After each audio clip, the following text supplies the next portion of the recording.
Everybody. Welcome to our sales conversation, another journey into urgency-based selling. Today's topic is improve sales team ROI. So to whom should this subject matter? Certainly to business owners, C-level execs, sales leadership, and also to salespeople who want to be of maximum value to their organization. Now, your sales team objectives reasonably should include this idea that salespeople, when you hire salespeople, you generate profitable sales. However, this isn't always so. And what I frequently hear C-suite and sales leaders say is they're not always happy with sales team ROI. So the thing we're going to explore today is, are there leaks that we can fill? And we're going to look at three things in particular: sales culture, forward-looking KPIs, and accountability, and explore how could we plug the leaks. Let's begin with sales culture. Sales culture to me is the low-hanging fruit for improving sales team ROI, sales culture. So we're going to look at a number of items that contribute to sales culture. First of all, what I would call the entrepreneurial outlook, do or die versus best efforts. Then business selling and social selling. And then the principle of earning the right. And when you take all these together, they support the ethos of the heroic salesperson. In other words, when you take a do or die approach, when you are a business seller, when you earn the right, it's a heroic approach, and we should celebrate the heroic salesperson. So a thought question today is, can corporate culture be incomplete for the sales team? And can it actually prevent selling? Let's begin with do or die versus best efforts. And I'll share with you how I came to the idea when I started my first business. I've started 3 small businesses.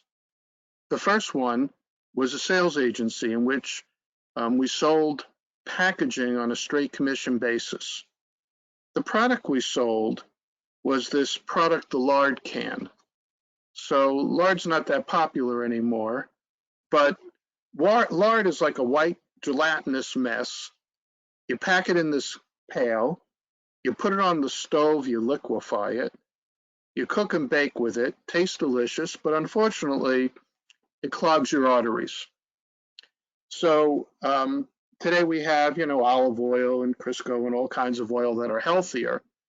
So this was an obsolete product, and the assignment was to reposition it as a decorative tin. And I faced 3 problems. First of all, the market was declining. Secondly, I was going up against entrenched competition. And thirdly, the product I offered wasn't as good as the competition's. This is what I faced. So I was in the second year of starting this business, and it was really struggling to get sales when I found this company, Bunty Candy. They actually bought $1 million of this product. They packed candy in it, and they shipped it to retailers. I was really excited. I called on the buyer, and the buyer said, we're good.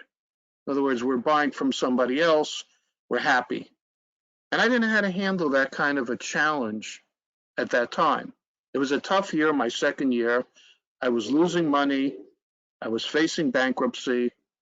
In March of that year, my wife, pregnant with our second child, had premature contractions, went on bed rest. We lost her income and insurance. And in the summer of that year, the engine had cracked on my car. I was in an emotional free fall. For those of you who have seen It's a Wonderful Life, think of George Bailey at the bridge. So I didn't know what to do. But I was certainly in a do or die scenario. This is how I learned about do or die. When I was a teenager, my parents taught me, they wanted me to try things, and they taught me that if I just try something and gave it my best effort, they were happy. But what I learned when I started my first business is that best efforts was going to lead to failure. I needed to do or die. So time permitting, I will tell you later in this short webinar how I solved this problem, and it led to 10x growth over the next few years. So do or die, critical, versus best efforts. Now let's look at this distinction between social selling and business selling. For social selling, as a metaphor, how to win friends and influence people. For business selling, as a metaphor, the Harvard Business Review article, "In a Downturn, Provoke Your Customer." So a social seller wants to be liked. They want people to like them. And by the way, one of the best ways to get buyers to like you is what? Cut your price. A business seller wants to earn the right to profitable business. Now, it's not an or. It's not, are you a social seller or a business seller? Do you form social relationships or business relationships? It's an and. However, what I have found, I've worked with over 170 companies in the last 30 years, is sometimes social selling becomes so dominant and business selling so small that we just don't close new customers. The third principle going into sales culture is the idea of earning the right. We have to earn the right. We have nothing coming to us. We have to earn the right to each step of the selling process. Now, this aligns with level 5 leadership as described by Jim Collins in Good to Great. A level 5 leader is very strong, he's very confident, he's powerful, or she is, and humble at the same time. Wait a second, Andy. Is it either one or the other? Either you're strong or humble? That's what Collins and Porras call, in Built to Last, a tyranny of the or. Tyranny of the or. You need both. And he gives us a great metaphor, which I offer you for earning the right. It's the window and the mirror. When things go well, you look outside the window and say, wow, give credit to the team. When I close a sale, it was a team effort. When things don't go well, you look in the mirror and you ask yourself, what else could I have done? Now, in a dysfunctional company, in dysfunctional leadership, in a dysfunctional salesperson, we reverse it. What does that mean? When things go well, you look in the mirror, you pat yourself on the back and say, wow, I'm great. When things don't go well, you look outside the window and say, who could I blame? You know, the price was too high, or we didn't have the inventory. So using the mirror properly is the opposite of learned helplessness. There was nothing I could do. And so we must earn the right to each stage of the selling process, including making contact, getting people on the phone, getting them back on the phone. And this points to a need for constant innovation. Just to give you an example, I had one assignment where the owner wanted to make breakthroughs to whales, to big prospects. Each salesperson had 2 targets, and we had one-to-one coaching every week. And if we didn't get through, we devised for 16 weeks straight, we devised a new method, or we harvested from the 150 plus methods in urgency-based selling. And the net of it was, is we started conversations with 80% of the targets, and we actually closed some new business. So that's from using the window and the mirror properly. Now, this could take a lot of effort to put in the right kind of culture. So like, what's in it for you? The program I'm describing usually increases profitable sales 15 to 20%. We've had quite a bit more, 50, 60%, but 15 to 20% is an average. Let's look at what this means. So let's say we're currently doing $100 in sales and we could get it to $115. Let's say our direct costs or our cost of goods sold is 80%. So here's our gross margin. If we have fixed overhead, which doesn't increase, let's say our fixed overhead is constant, this will lead to a $3 increase in net profit, or a 30% increase and a 10% increase in the net profit margin. Now, for those of you who are interested, I have a spreadsheet worked out, which I could send you after the webinar, where you could do a sensitivity analysis and figure out, how much is this worth if we increase sales? Here's an example where the only thing I changed is the gross profit margin to 30%. If you look in the lower right-hand corner, you'll notice that net profit goes up 20% and net profit percent 5%, where all the numbers are the same. Another factor could be, like what if you're trying to value your business just to know what it's worth or to sell it? Let's look at what an increase in sales does to the value of the business. Assume a company would be valued at 5 times EBITDA. Let's say the EBIT is $25. So after a 15% sales increase, it's $29. With a multiplier of 5 times, that's a 16% increase in company value. So again, I have a worksheet. If you're interested, send me an email after the webinar. I'll be glad to send it to you. Now, what if there's no crisis? Like I was in a do or die crisis. Let's say there's no imminent do or die. How do you bring that ethos to a sales team? Well, objectives and quotas can do it if we hold the team to it. But the problem is just setting quotas doesn't tell us what to do. So let's take a look at what we could do to plug the leaks by looking at forward-looking KPIs, metrics, and accountability. All too often, metrics are reactive. They're backward-looking, or they're incomplete forward-looking, like just raw numbers in a pipeline. So here are 2 forward-looking metrics that could be helpful. Let's say warm introductions per quarter. We're going to build the pipeline with new opportunity. We want at least 20% of the pipeline to be new opportunity. That's one example of a forward-looking metric. PIKs is another example. We're going to go over both of these. PIKs is another example.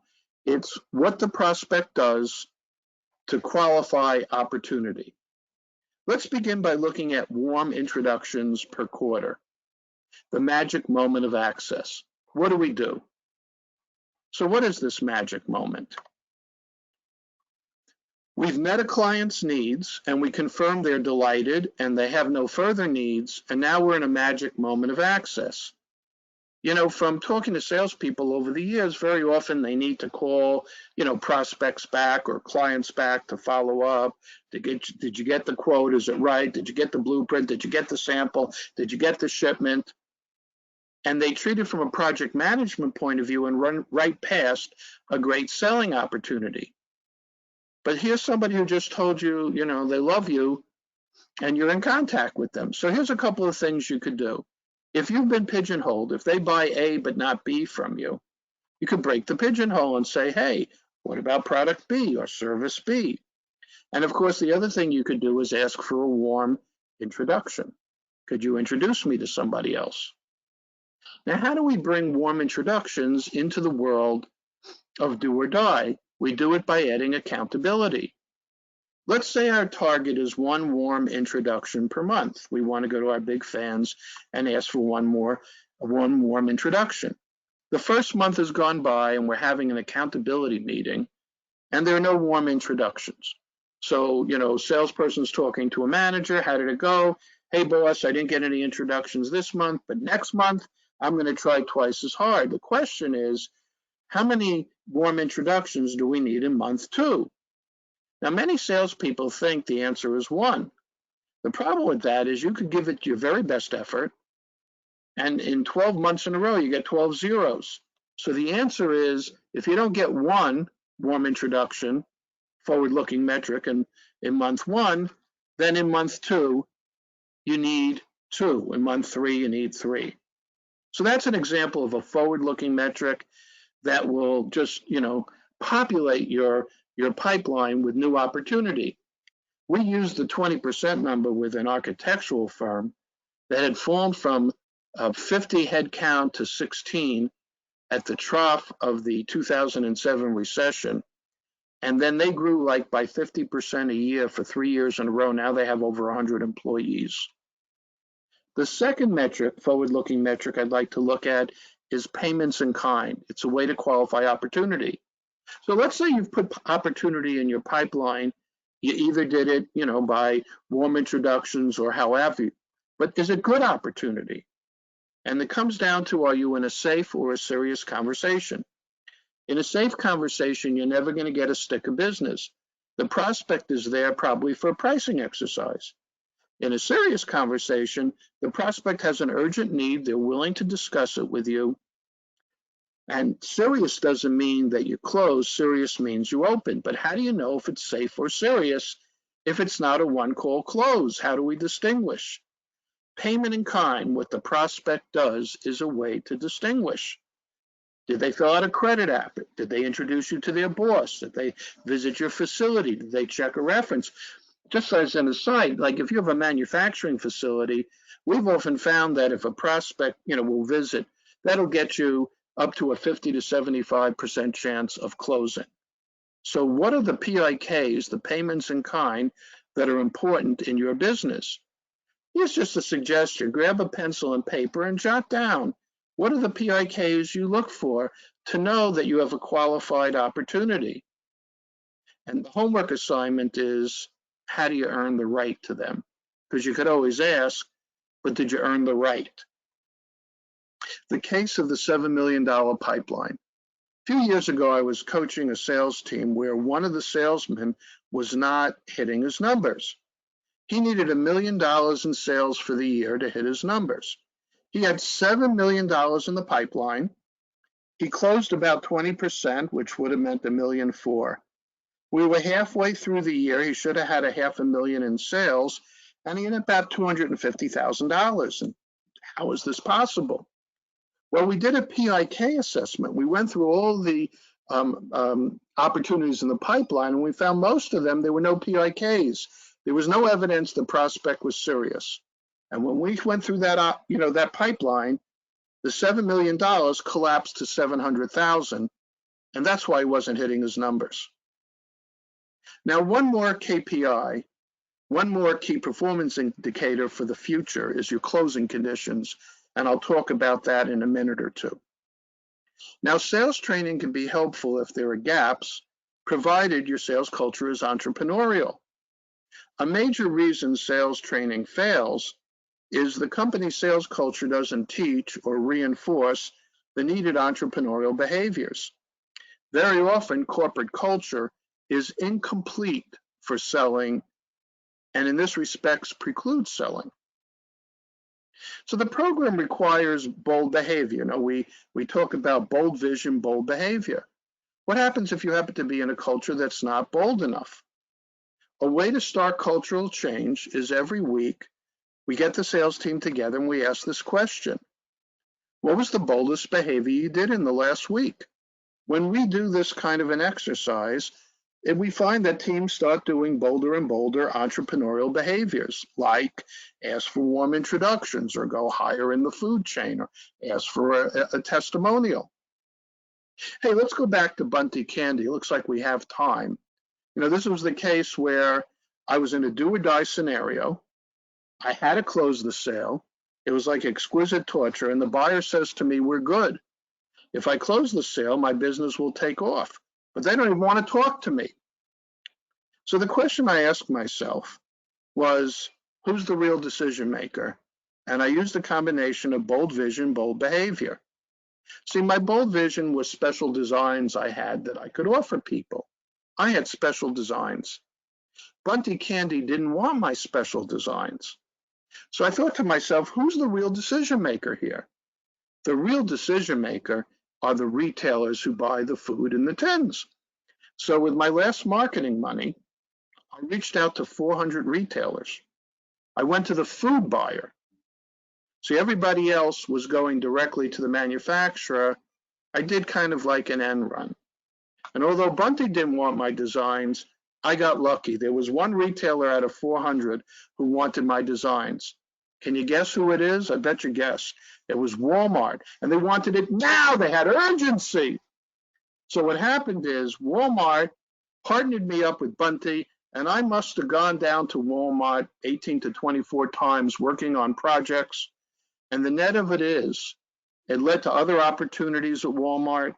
My business grew 10x in about 3 years through bold vision, bold behavior. Well, I don't want this to be a one-time event in my life.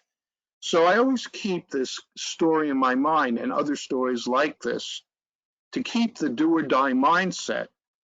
I always look at myself, no matter how good business is, like I'm in this position, I'm being pushed off a cliff and I have to push back, no matter how good business is. Now, process is critical. We have to take all these ideas and embed them in a process.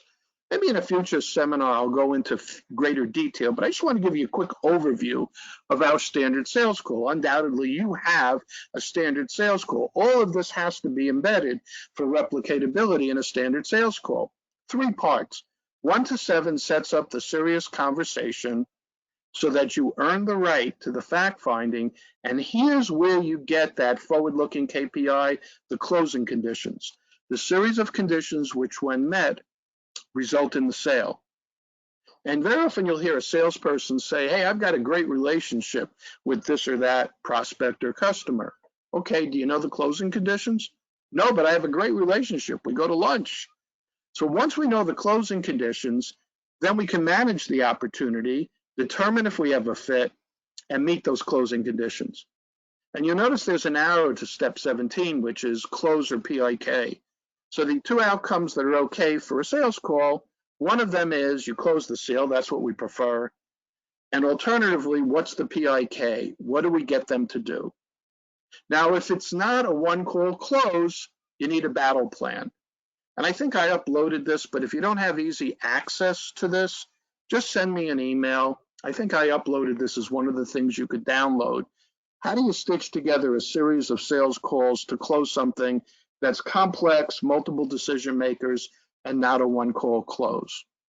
So just a quick review here. Here are the ideas we discussed. We want to plug the holes in the sales team ROI, the importance of 3 key things we discussed: the entrepreneurial culture, forward-looking metrics, and accountability. Well, we know Rome wasn't built in a day. We're almost at the end of today's webinar, just a couple of things to do. You might want to note to yourself if you had any takeaways. Let me know if you got any. I'd love to talk to you. If you have any questions, we're going to do questions now. I forgot to tell you. We'll have 5 minutes or so for questions at the end if you have any questions. And if you want to ask me any questions by email afterwards, send an email to andyg@urgencybasedselling.net. Our next webinar on 3/15 is the second chance, reviving lost customers. We hope to see you there. So now we have time for some questions. You can put them in the chat. If you want the spreadsheet that I showed you to figure out the ROI, the increase, if you want information about our book, we offer a free consulting session for a first visit with new clients, 30 minutes. And also, we'd love to hear from you. What would you like to hear covered in future webinars? So for now, let us know if you have any questions. I see I have a couple here coming in. You say that typical corporate culture without the entrepreneurial feature can prevent selling. Yet so many large companies have successful selling. How do you reconcile these 2 ideas? Well, what I have found to be the case is very often for the bigger companies, they have 2 important things. They have a company brand and they have well-established products, both of which get the salesperson access. Most of the clients I've worked with over the last 30 years are more entrepreneurial. They're not necessarily name brand companies, although the ideas that I'm sharing with you would work very well in a name brand environment to get even more sales. Here's another question. What if a prospect just wants a price? They don't want to engage. They don't want PIKs. They won't do PIKs. What do you do? Well, if you accept the earning the right principle, it means we didn't earn the right to the PIKs. But from a practical point of view, certainly there are times where you have to go through some bidding to get the prospect's attention. And so I think you have to make a judgment call. If somebody's really closed-minded, you may have to go through that once just to get on their short list of bidders. But then we have the challenge of earning the right of getting the closing conditions and meeting the closing conditions. On do or die, earn the right, a question. Are you saying that if we lose an account, we should take ownership and should actually succeed earning the right? In other words, if we have something in our pipeline, on the earning the right principle, are you saying we should always win? And I was unclear on that point. I'm not saying we should always win. What I'm saying is certainly we're not going to close every sale. You know, it might be the 30 to 50% closing ratio on new business is a fantastic ratio. We just have to have enough in the pipeline. So if we don't close A, we get B, or if we don't get A or B, we get C. And that's what I mean there by earning the right. How do you set the level of forward-looking KPIs like warm introductions? Well, if you have no history of doing it, you know, I try to pick something that seems reasonable, like once a month or once a quarter. And then, you know, through practice, if you've never done it in this way, you know, you can figure out what makes sense. But with a PIK, I think you could move towards looking for the PIK in every case. How often should we have these accountability meetings? Well, if everything was mature and the system is cooking, I would say at least once a month. But if you're going through a change process, I think we should have accountability meetings every week to reinforce the change. I'll take one more question here.